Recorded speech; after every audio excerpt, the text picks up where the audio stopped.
آج پھر کچھ لوگوں کو لاپتہ کیا گیا ہے اور آج کا کیس بہت زیادہ امپورٹنٹ ہے۔ کراچی کے سوراب گوٹ تھانے سے پی ٹی ایم کے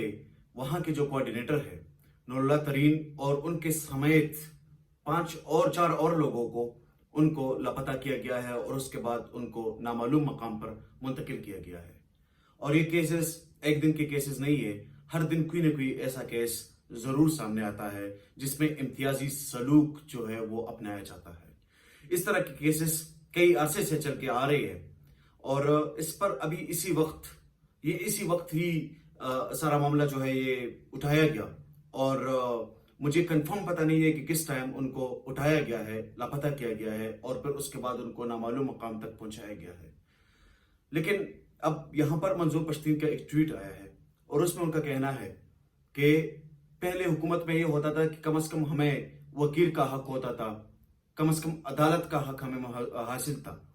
لیکن اب اس حکومت میں نہ تو ایف آئی آر ہو سکتی ہے، نہ تو وکیل ہمیں میسر ہے اور نہ اس کے بعد ہمیں عدالت میسر ہے۔ ہمارے سارے راستے بند ہیں اور ہمیں کچھ سمجھ نہیں آ رہی ہے کہ ہم کیا کریں۔ اور ان کا اس میں کہنا یہ ہے کہ انسانی حقوق کی سنگین خلاف ورزیاں ہو رہی ہے اور ہو بھی رہی ہے۔ جو پی ٹی آئی کے ساتھ بھی ہوا وہ بھی انسانی حقوق کی سنگین ہی خلاف ورزیاں تھی۔ ان کے خلاف جس طرح کریک ڈاؤن ہوا اور اس میں لوگوں کو ان کے چار دیواری کو جس طرح پامال کیا گیا، وہ بھی ساری چیزیں آپ لوگوں کے سامنے ہیں۔ کسی کے گھر کو نہیں چھوڑا گیا۔ فیصل آباد میں وہاں پر ہم نے دیکھا، لاہور میں، ہر جگہ پر، پورے پنجاب میں بھی، کیونکہ پہلے بتایا جاتا تھا کہ پنجاب سے کسی کو کچھ نہیں کہا جاتا، اب اس دفعہ تو پنجاب سے بھی سارا کچھ ہوا، کے پی سے بھی سارا کچھ ہوا، سندھ سے بھی ہوا، گلگت بلتستان سے، کسی جگہ بھی کسی کو نہیں چھوڑا گیا۔ اور اس طرح کے کیسز ہمیشہ ہی اس حکومت میں ہمیں دیکھنے میں ملے ہیں۔ اب منظور پشتین کا اس پر موقف یہ ہے، کیونکہ یہ ان کی ہی تحریک سے ان کا تعلق ہے، ان کا اس پر موقف یہ ہے کہ آج سیاستدان بھی خاموش ہے، وکیل بھی خاموش ہے، میڈیا بھی خاموش ہے، صحافی بھی خاموش ہے، کوئی بات نہیں کر رہا ہے اور ان کا جو بیانک چہرہ ہے وہ اب اشکارا ہو گیا ہے۔ اب وہ سارے لوگوں کے سامنے سب کچھ آ گیا ہے۔ نور اللہ ترین اس کے سمیت اور 4-5 لوگوں کو جس طرح لاپتہ کیا گیا، اب وہاں پر سوراب گوٹ تھانے سے ان کو جس طرح لاپتہ کیا، اس کے بعد ان کو نامعلوم مقام تک لے کے گئے ہیں، ابھی تک نہیں پتا۔ پچھلے مہینے میں وزیرستان سے 4 لوگوں کو جس طرح لاپتہ کیا گیا، ابھی تک ان کو کسی عدالت کے سامنے نہیں پیش کیا گیا۔ ابھی تک ان لوگوں کو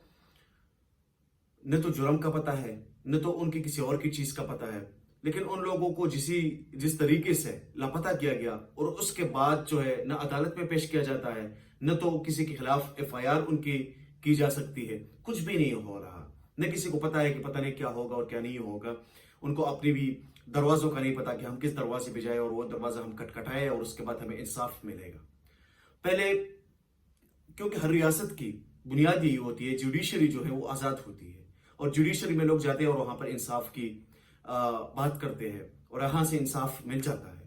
لیکن اتنی بدقسمت لوگ ہیں کہ یہاں پر کسی کو انصاف نہیں ملتا۔ یہاں پر اگر کسی کی زمین کا بھی کیس ہے تو بھی سالوں سال چلتا ہے اور اس کے بعد بھی ان کو انصاف نہیں ملتا۔ کچھ کیسز ایسی بھی آتے ہیں کہ وہ بندہ مر جاتا ہے، اس کے بعد عدالت میں وہ کیس لگتا ہے